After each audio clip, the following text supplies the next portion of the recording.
RCB ಅಭಿಮಾನಿಗಳು ಯಾರು ಚಿನ್ನಸ್ವಾಮಿ ಸ್ಟೇಡಿಯಂನ ಹೊರಭಾಗದಲ್ಲಿ ನಡೆದಂತಹ ದುರಂತದಲ್ಲಿ ಸಾವನ್ನಪ್ಪಿದ್ರು ಅವರ ಕುಟುಂಬಗಳಿಗೆ ಬಿಜೆಪಿ ಈಗ ನೆರವನ್ನ ಕೊಡಲಿಕ್ಕೆ ತೀರ್ಮಾನವನ್ನು ತೆಗೆದುಕೊಂಡಿದೆ. ಬಿಜೆಪಿ ಶಾಸಕರು ತಮ್ಮ ಒಂದು ತಿಂಗಳ ವೇತನವನ್ನು 11 ಮಂದಿ ಕುಟುಂಬಗಳಿಗೆ ನೆರವಿನ ರೂಪದಲ್ಲಿ ನೀಡಲಿದ್ದಾರೆ. ಮೃತ ಆರ್ಸಿಬಿ ಅಭಿಮಾನಿಗಳ ಕುಟುಂಬಕ್ಕೆ ನೆರವು ಘೋಷಣೆಯಾಗಿದೆ. ಬಿಜೆಪಿಯ ಎಲ್ಲ 61 ಮಂದಿ ಶಾಸಕರ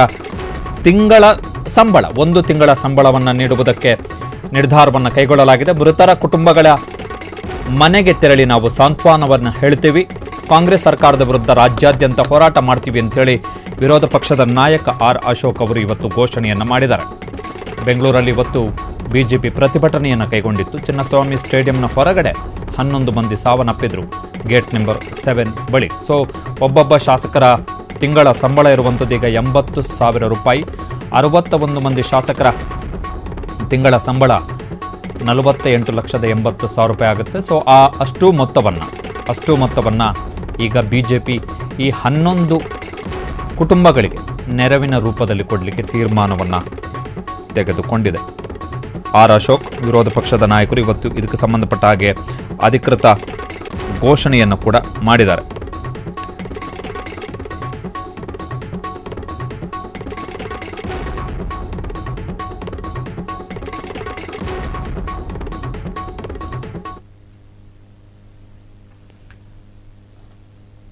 ಇವತ್ತು ಕೂಡ ನಾವು ಹಲವಾರು ಪ್ರತಿಭಟನೆಗಳನ್ನ ಮಾಡಿದಿರಿ. ಇದೇ ಸ್ಥಳದಲ್ಲೇ ನಾವು ಮಾಡಿದ್ವಿ. ಕರಪ್ಷನ್ಗೋಸ್ಕರ, ಅನ್ಯಾಯ ಆದಾಗ ಕರಪ್ಷನ್ ಮಾಡಿದವರ ವಿರುದ್ಧವಾಗಿ ಹೋರಾಟಗಳನ್ನ ಮಾಡಿದಿರಿ. ಇದು ಅದಕ್ಕಿಂತ ಬಹಳ ಅಜಗಜಾಂತರ ವ್ಯತ್ಯಾಸ ಮತ್ತು ಮಾನವೀಯತೆ.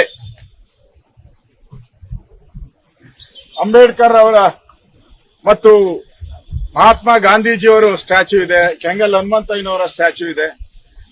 ಇದ್ರ ಮುಂದೆ ನಾವಿವತ್ತು ಪ್ರತಿಭಟನೆ ಮಾಡ್ತಾ ಇರುವಂತದ್ದು ಈ ಸಾವಿಗೆ ನ್ಯಾಯ ಕೊಡಿ. ಇವತ್ತು ಕೂಡ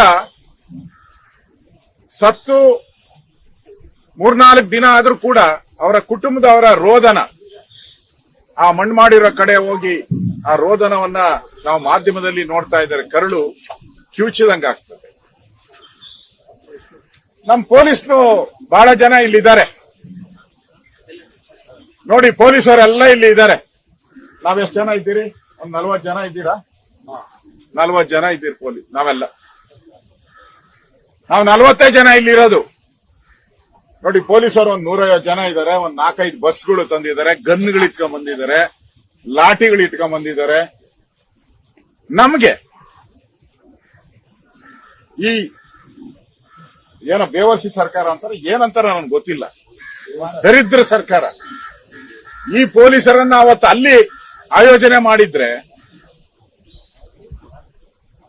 ಸಾವನ್ನ ಉಳಿಸಬಹುದಾಯಿತು. ಅಮಾಯಕ ಆ ವಿದ್ಯಾರ್ಥಿಗಳ ಬದುಕನ್ನ ಉಳಿಸಬಹುದಾಯಿತು. ದೇಶ ಕಟ್ಟುವಂತ ಆ ವಿದ್ಯಾರ್ಥಿಗಳಿಗೆ ಜೀವನವನ್ನ ಕೊಡಬಹುದಾಯಿತು. ಅದನ್ನ ಮಾಡ್ಲಿಲ್ಲ ಇವತ್ತು ಸರ್ಕಾರ. ಇವತ್ತು ನಮ್ಗೆ ನೋಡಿ ಅರೆಸ್ಟ್ ಮಾಡ್ತಾರೋ ಬಿಡ್ತಾರೋ ಇನ್ನೂ ಗೊತ್ತಿಲ್ಲ ನಮ್ಗೆ. ಸರ್ಕಾರ ಪದೇ ಹೇಳ್ತಾ ಇದೆ, ನಾವು ಪರ್ಮಿಷನ್ ಕೊಟ್ಟಿಲ್ಲ. KCA ಸ್ಟೇಡಿಯಂ ಅಲ್ಲಿ ನಾವು ಪರ್ಮಿಷನ್ ಇಲ್ಲ ಅಂತ ಹೇಳ್ತಾ ಇದ್ದಾರೆ. ನಿಮ್ ಯೋಗ್ಯಕ್ಕೆ ಅಷ್ಟು ಬೆಂಕಿ ಇಟ್ರು ಪರ್ಮಿಷನ್ ಕೊಡಿ. ನಾವು ಈಗ ಯಾವ್ದೋ ಹೋರಾಟಕ್ಕೆ ನಾವು ಪರ್ಮಿಷನ್ ಇಲ್ದಿರ ಬಂದ್ರೆ 100 ಬಸ್ಗಳು ತಂದು ನಿಲ್ಸ್ತೀರಾ? 144 ಸೆಕ್ಷನ್ ಹಾಕ್ತೀರಾ? ಕರ್ಫ್ಯೂ ಹಾಕ್ತೀರಾ? ನೀವು ಪರ್ಮಿಷನ್ ಕೊಟ್ಟಿಲ್ಲ ತಾನೇ? KCA ಹಾಕ್ಬೇಕಾಯ್ತು 144 section. ಯಾಕೆ ಮಾಡ್ಲಿಲ್ಲ? ಯಾರು ಹೇಳಿದ್ರು? ಸ್ವತಃ ನಿಮ್ಮ ಉಪಮುಖ್ಯಮಂತ್ರಿ ಹೋಗಿ ಅಲ್ಲಿ RCB ಬಾವುಟ ಇಟ್ಕೊಂಡು ಏನ್ ತಿರುಗಿಸಿದ್ದೆ ಅದು ಹೇಳಿದ್ರು ಈಗಾಗ್ಲೇ ಎಲ್ಲ. ಮಲ್ಯ ಆ ರಾಯಲ್ ಚಾಲೆಂಜ್ ವಿಸ್ಕಿ ಬಾಟಲ್ಗೆ ಪ್ರಮೋಷನ್ಗೆ ಮಾಡಿದಂತ ಒಂದು ಟೀಮ್ ಇದು. ಈಗ ಹೊಸದಾಗಿ ಉಟ್ಕೊಂಡಿದ್ದಾರೆ ಇವರು ಅಂಬಾಸಿಡರ್ ಆಗಿ.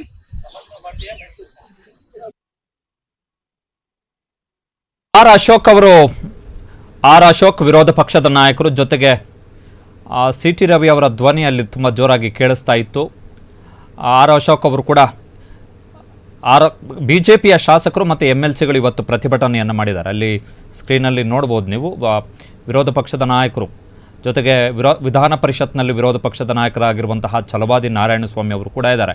ಸೊ BJP ಈಗ ಘೋಷಣೆ ಮಾಡಿರುವಂಥದ್ದು ಏನು ಅಂತ ಹೇಳಿದ್ರೆ 61 ಮಂದಿ ಶಾಸಕರು ಯಾರಿದ್ದಾರೆ ಅವರ ತಿಂಗಳ ಸಂಬಳವನ್ನು ನಾವು ಈ ಮೃತರ ಕುಟುಂಬಗಳಿಗೆ ನೆರವಿನ ರೂಪದಲ್ಲಿ ಕೊಡ್ತೀವಿ ಅಂತೇಳಿ 48,80,000 ರೂಪಾಯಿ ಆಗುತ್ತೆ. 61 ಮಂದಿ BJP ಶಾಸಕರ ತಿಂಗಳ ವೇತನ. ಕಾರಣ ಏನು ಅಂತ ಹೇಳಿದ್ರೆ ಇದೇ ವರ್ಷದ ಮಾರ್ಚ್ನಲ್ಲಿ BJP, ಕಾಂಗ್ರೆಸ್ ಮತ್ತು JDSನ ಶಾಸಕರೆಲ್ಲ ಸೇರಿಕೊಂಡು ಒಂದು ನಿಯಮವನ್ನು ತಿದ್ದುಪಡಿ ತಂದರು ವಿಧಾನಸಭೆ ಮತ್ತು ವಿಧಾನ ಪರಿಷತ್ನಲ್ಲಿ. ಏನು ಅಂತ ಹೇಳಿದ್ರೆ ಶಾಸಕರ ಸಂಬಳವನ್ನು ಹೆಚ್ಚಳ ಮಾಡಬೇಕು ಅಂತೇಳಿ 50,000ದಿಂದ 80,000 ರೂಪಾಯಿಗೆ.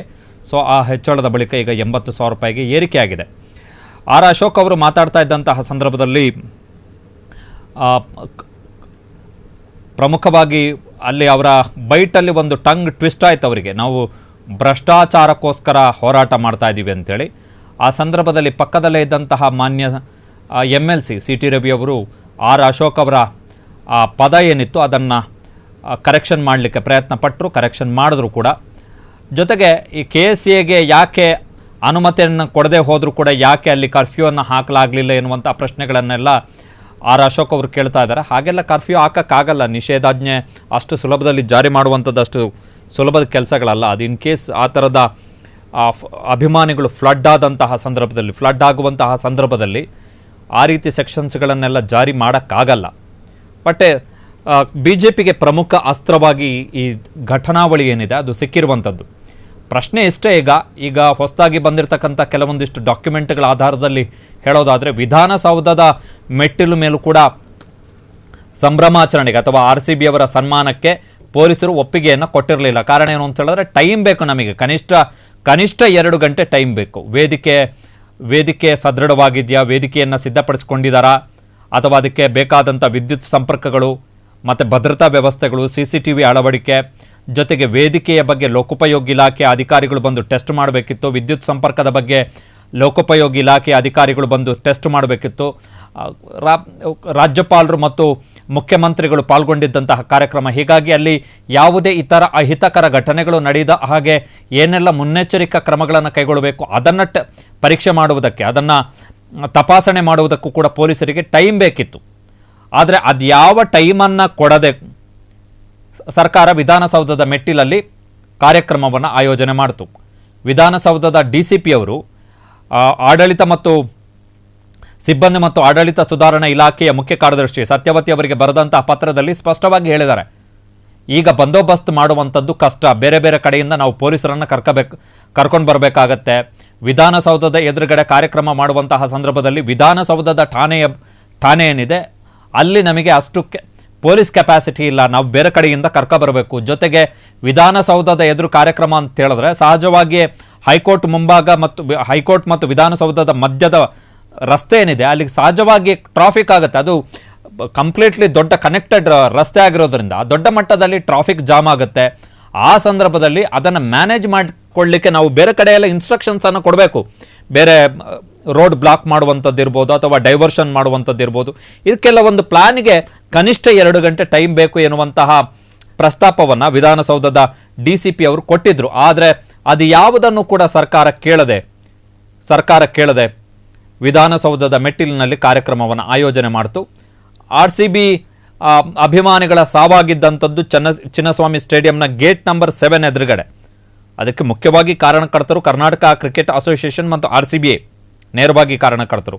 ಬಟ್ ವಿಧಾನಸೌಧದ ಮುಂಭಾಗದ ಕಾರ್ಯಕ್ರಮದಲ್ಲೂ ಕೂಡ ನಡೆದಂಥ ಕಾರ್ಯಕ್ರಮಕ್ಕೂ ಕೂಡ ಪೊಲೀಸರು ತತ್ಕ್ಷಣಕ್ಕೆ ಒಪ್ಪಿಗೆಯನ್ನು ಕೊಟ್ಟಿರಲಿಲ್ಲ, ಟೈಮ್ ಬೇಕು ಅಂತ ಕೇಳಿದ್ರು.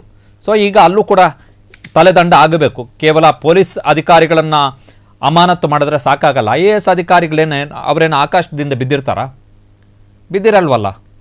ಅವರು IPS ಅಧಿಕಾರಿಗಳ ಥರನೇ, ಪೊಲೀಸ್ ಅಧಿಕಾರಿಗಳ ಥರನೇ. ಅವರ ವಿರುದ್ಧವೂ ಸಿದ್ದರಾಮಯ್ಯನವರ ಸರ್ಕಾರ ಕ್ರಮಗಳನ್ನು ಕೈಗೊಳ್ಳಬೇಕು. ಕ್ಷಣ ಕ್ಷಣದ ಸುದ್ದಿಗಳಿಗಾಗಿ ಫ್ರೀಡಂ ಟಿವಿ ಸಬ್ಸ್ಕ್ರೈಬ್ ಮಾಡಿ, ಲೈಕ್ ಮಾಡಿ ಹಾಗೂ ಫಾಲೋ ಮಾಡಿ. ಹೊಸ ಸುದ್ದಿಗಳ ನೋಟಿಫಿಕೇಶನ್ಗಾಗಿ ಬೆಲ್ ಐಕಾನ್ ಮೇಲೆ ಕ್ಲಿಕ್ ಮಾಡಿ.